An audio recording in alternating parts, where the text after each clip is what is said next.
Assalamualaikum warahmatullahi wabarakatuh. Wah, Alhamdulillah, enam. alhamdulillahirabbil alamin. Wassalatu wassalamu ala asrofil anbiya wal mursalin.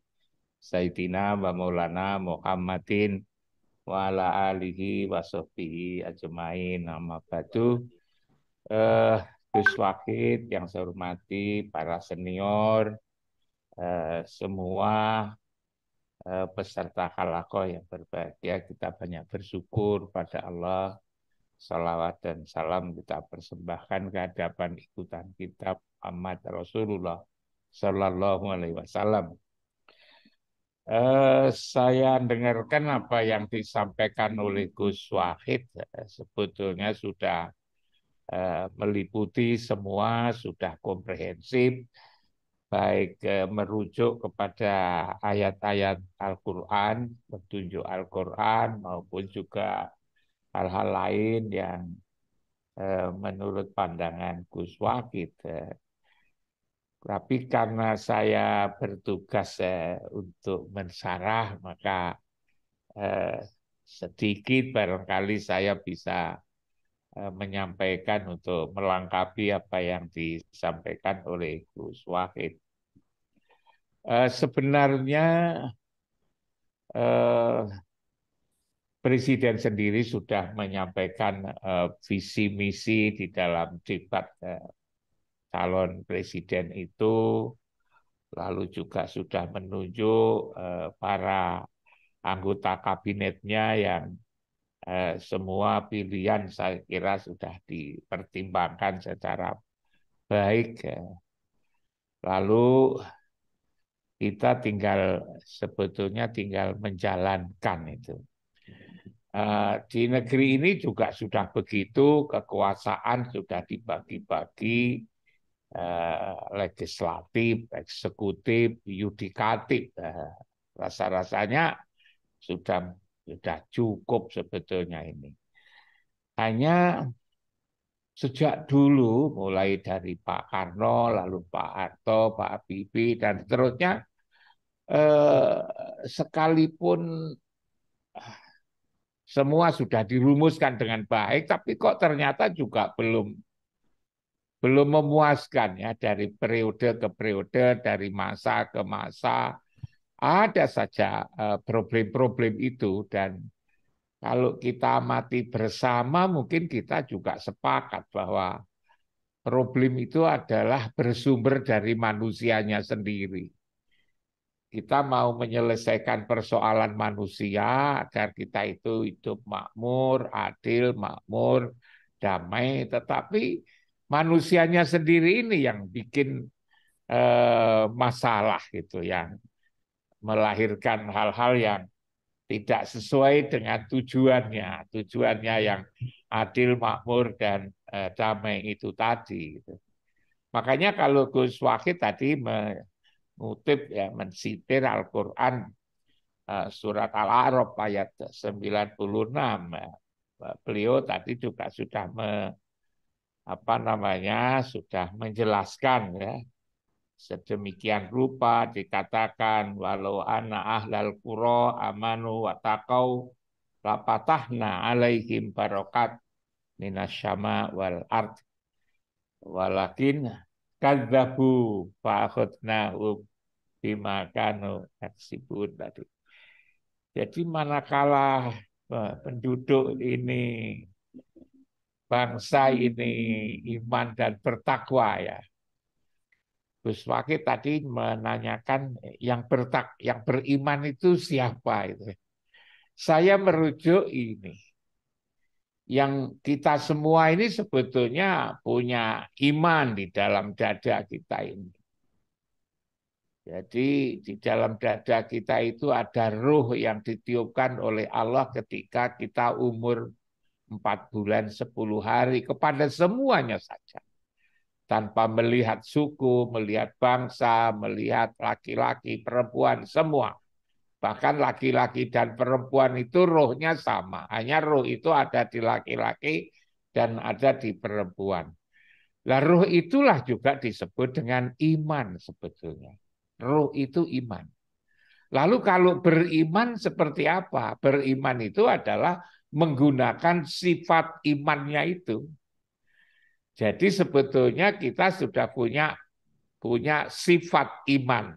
Sifat iman itu kenapa kita punya sifat iman? Karena kita ini adalah keturunan Muhammad Rasulullah Sallallahu Alaihi Wasallam. Turunan, bukan keturunan. Kalau keturunan itu keturunan Nabi Adam. Tapi kalau turunan itu adalah turunan Muhammad. Yang sifat-sifat ini nurun. Sifatnya Muhammad sebagai cahaya Allah itu nurun kepada kita. Jadi kita ini sebetulnya punya sifat sidik, amanah, tabligh, dan patona sebagaimana sifatnya Muhammad. Tapi persoalannya itu sifat ini tidak digunakan, itu tidak diwujudkan, tidak dimunculkan di dalam kehidupan sehari-hari sifat ini. Karena itu kalau semua warga Indonesia itu bersifat sidik ya, selalu mengambil yang benar, amanah, bisa dipercaya, tabligh, lalu juga patonah, cerdas. Ya memang ya akan negara ini akan aman, akan dibukakan itu apa namanya barokah berkah dari langit dan bumi. Ya hanya problemnya itu kita punya sifat sidik, sifat amanah, sifat tabligh, yang sifat itu tidak kita gunakan. Kita bersifat memiliki sifat selalu ngambil yang benar, tapi kita nyeleweng. Artinya tidak menggunakan sifat itu. Kita itu punya sifat amanah, tapi tidak beramanah. Jadi problem bangsa ini sebetulnya problem tidak menggunakan sifat aslinya sebetulnya. Sifat aslinya itu tidak digunakan, bahkan lalu diingkari sifat itu.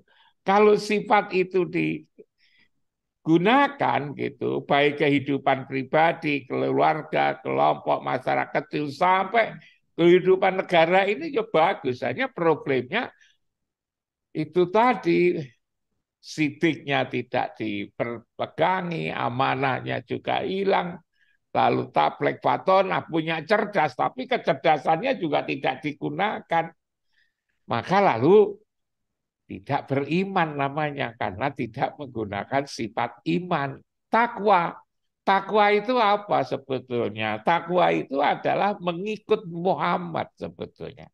Makanya inna akramakum indallahi atqakum, bahwa yang paling mulia di sisi Allah adalah orang yang bertakwa. Kenapa disebut di sisi?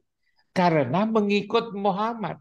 Kalau Muhammad itu bersama Allah, dengan Allah, serta Allah.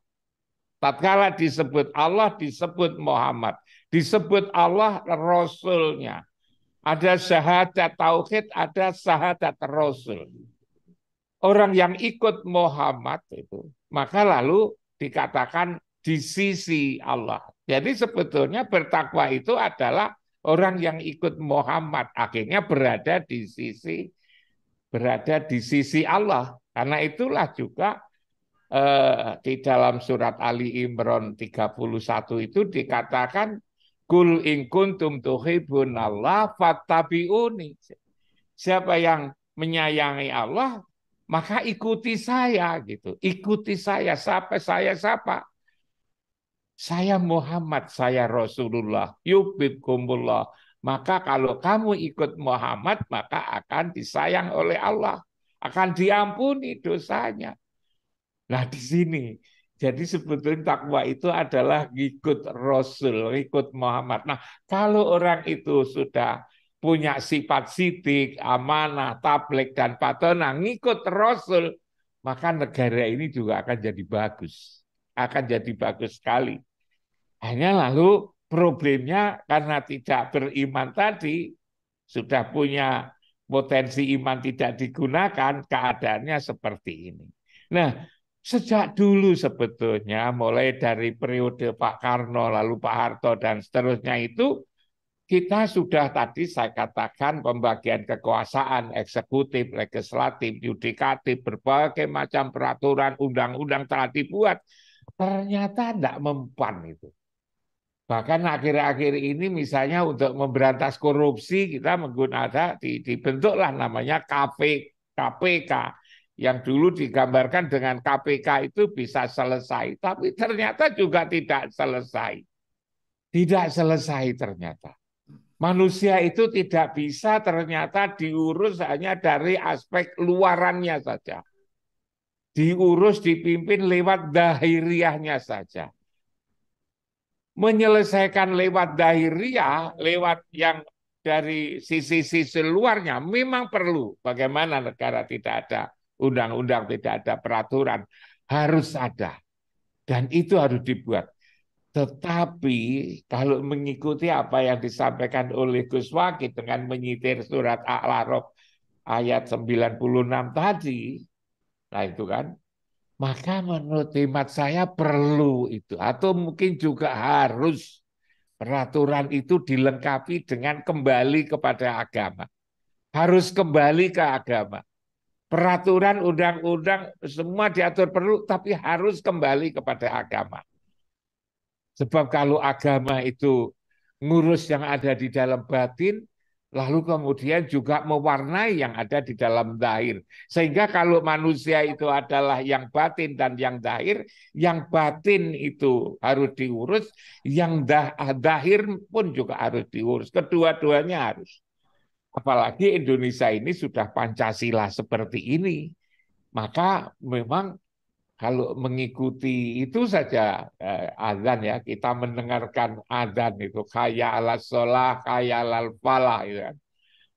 Kita diajak untuk menuju kepada kemenangan ya. Kita ini kan bangsa Indonesia itu ingin menang. Tetapi untuk menang itu harus sholat ya. Untuk menang itu kan harus sholat. Kaya ala sholah, kaya ala falah ya.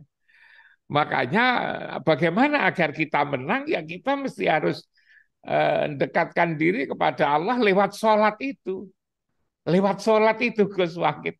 Menurut saya itu bagaimana ya dengan tanpa menambah. Kalau kita ngurus proyek-proyek apapun kan mesti anggarannya mesti ada itu. Mesti dihitung. Tetapi kalau menjalankan agama ini sebetulnya kan tidak perlu ada anggaran. Problemnya hanya mau atau tidak mau gitu kan. Masjidnya sudah banyak, gerejanya sudah banyak, pusat tempat-tempat ibadah semua agama kan sudah ada, kelentengnya juga sudah ada, banyak semuanya sudah ada. Tapi persoalannya itu kan belum digunakan ini. Karena itu kalau pemimpin yang akan datang ini konsisten ya, boleh tidak saya mengatakan itu konsisten itu. Artinya itu ya kita beragama ini ya menjalankan agama. Bagaimana mulai dari Menteri Agama itu mulai subuh sudah ada di masjid. Ngimami sholat. Pejabat-pejabat di lingkungan departemen itu juga begitu. Lalu kanwil-kanwilnya juga begitu. Gubernur-gubernurnya juga begitu. Bupati-bupatinya juga begitu. Wali kota, lalu camat, lurah, semua beriman dan bertakwa tadi Gus Wakid. Bisa enggak kira-kira mulai dari presiden itu sampai lurah itu memberikan contoh? Mulai dari presiden, semua pejabat sampai lurah memberikan contoh taat kepada sesuai dengan agamanya masing-masing. Yang Muslim juga memenuhi masjid, yang Kristen, Protestan mengikuti gereja setiap minggunya itu. Begitu juga yang Hindu, yang Buddha, untuk melaksanakan ini, untuk meraih kemenangan. Dan program ini serentak, tidak perlu ada anggarannya berapa, tidak perlu. Yang penting kakinya tidak lagi sakit gitu kan. Bisa datang ke masjid, bisa datang ke gereja, kan mudah sekali, tidak perlu bayar. Tapi ini sebetulnya memenuhi walau anak ahlal qura amanu wa taqo ini sebetulnya ini luar biasa. Jadi pemerintah yang baru ini kalau menurut saya adzan, menurut saya itu. Adzan, mengadani, adzan. Lalu setelah itu iqomah, beradzan. Adzan tidak lagu pengertiannya Islam, tapi semua agama ini sesuai dengan keyakinan dan kepercayaannya masing-masing. Tanpa menyalahkan satu yang lain, memang keyakinannya Buddha ya Buddha, yang Hindu ya Hindu, yang Kristen yang Kristen, yang Islam. agama itu tidak bisa dipaksa-paksa kok. Ya lebih baik lalu diajak aja untuk melaksanakan sesuai dengan keyakinannya itu. Persoalan yang sekarang ini sebetulnya kan banyak masjid, banyak musola, tapi tidak digunakan kecuali hari Jumat itu kan. Masjidnya gede-gede tapi sepi. Dan itu lalu telah di prediksi oleh Rasulullah lewat Ali bin Abi Thalib itu. Dikatakan bahwa nanti akan terjadi suatu zaman di mana Islam itu tinggal nama, Al-Quran tinggal tulisan, tempat ibadah semakin banyak tapi tidak digunakan untuk mengingat Allah. Dan yang keempat akan terjadi fitnah di mana-mana. Yang fitnah itu justru bersumber dari para ulamanya. Nah, karena itu agar apa yang diprediksi oleh Rasulullah lewat Ali bin Abi Thalib itu khususnya di Indonesia tidak terjadi, maka perlu ada azan. Pemerintah perlu ngajak azan. Ayolah kita laksanakan Pancasila itu mulai dari ketuhanan yang Maha Esa, kemanusiaan yang adil dan beradab dan seterusnya dalam konteks ini adalah menjalankan agamanya sesuai dengan agamanya masing-masing. Tetapi kalau kita ngomong beragama tapi lalu kemudian juga tidak memenuhi petunjuk-petunjuk agama ini, maka ya pantas saja korupsi lalu terus makin lama makin banyak, penyimpangan makin banyak, lalu kolusi macam-macam itu masih tetap saja. Sebab kalau kita ngomong zahir dan batin, yang batin itu adalah agama. Ngurus batin tidak bisa. Makanya yas'alunaka anir ruh qulir ruh min amri rabbi, bahwa urusan roh, urusan batin itu adalah urusan agama. Kalau agama itu ya kita mesti ngikut bagaimana petunjuk agama itu. Nah, kalau sudah bisa seperti itu, maka apa yang disitir oleh Gus Wahid, walau ana ahlal qura amanu wattaqau lafatahna barokat minas sama wal ard, itu mungkin akan terwujud. Jadi problem kita adalah itu. Jadi kita sarankan bagaimana Gus Wahid menyelesaikan problem-problem yang zahir, yang batin. Kalau yang zahir bisa melakukan peraturan undang-undang, tapi yang batin itu memang tidak ada, kecuali adalah agama. Kalau Islam ya lewat sholat, sebab dikatakan bahwa lewat sholat itu penyakit hatinya akan dicabut, akan dihilangkan. Dan dengan lewat sholat itulah maka inna sholata tanha anil fasa wal mungkar. Jelas banget. Dan kalau kemungkaran dan fasa sudah tidak ada, maka insya Allah Indonesia ini akan menjadi aman. Jadi sebetulnya sangat mungkin kita bisa menyelesaikan, meraih kemenangan itu, manakala yang zahir dan yang batin ini diurus secara bersama-sama. Begitu kira-kira Gus Wahid Luar pandangan biasa. saya. Mohon maaf, terima kasih. Assalamualaikum warahmatullahi wabarakatuh.